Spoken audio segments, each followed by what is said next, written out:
ஏன்னா படத்துடைய first scene என்னென்னா ஹீரோ வந்து ஒரு ரயிலை கொளுத்த போகிறாரு. இதுதான் ஃபஸ்ட்டு சீனு.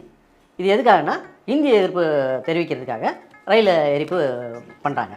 சரி, எடுத்த உடனே ரயில் எரிச்சா இந்தியை திணிக்க ஆரம்பிக்கிறாங்க. அதை இவங்க எதிர்க்கிறாங்க. ஒரு காலகட்டத்தில் பெருசாக வலுவாக எதிர்க்க வேண்டியிருக்கு.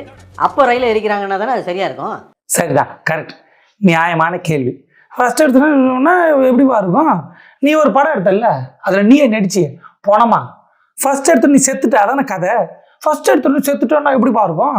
நீ எப்படி பிறந்த, யாருக்கு பிறந்த, எப்படி வளர்ந்த, எப்படி ஆகியிருந்த, எப்படி உச்சா போனேன், எப்போ ஸ்கூலுக்கு போனேன், அப்புறம் ஸ்கூலுக்கு போய் என்ன படித்து என்ன வேலைக்கு போனேன், அப்புறம் வேலைக்கு போய் கல்யாணம் ஆச்சு ஆகலையா, அப்புறம் என்ன பிரச்சனை, அப்புறம் எப்படி செத்த, யார் உன்னை கொன்னா, இல்லை நீ ஹார்ட் அட்டாக்ல செத்தியா, இல்லை புடின்னு செத்தியா, நக்கின்னு செத்தியா, நட்டுக்குன்னு செத்தியான்னு காமிச்சா தானே புரியும். ஆரம்பத்தில் இது செத்துட்டான்னு காமிக்கிற அப்படி கேட்டால் எவ்வளோ கேவலமாக இருக்கும். அந்த மாதிரி தான் இது கேட்குறது.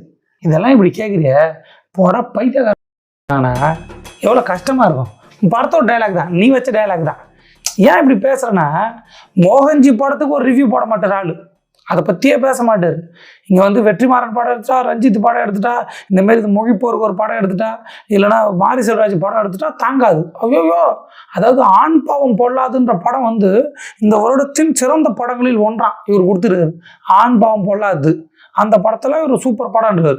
அப்படியாப்பட்ட ஒரு ரிவ்யூவரை காரி மூஞ்சில் துப்புற மாதிரி யாரும் பேசக்கூடாதுன்றதுக்காக தான் நான் வீடியோ போடுறேன். அது வந்து என் கடமை. எனக்கு ரொம்ப பிடிக்கும், நல்ல மனுஷன்.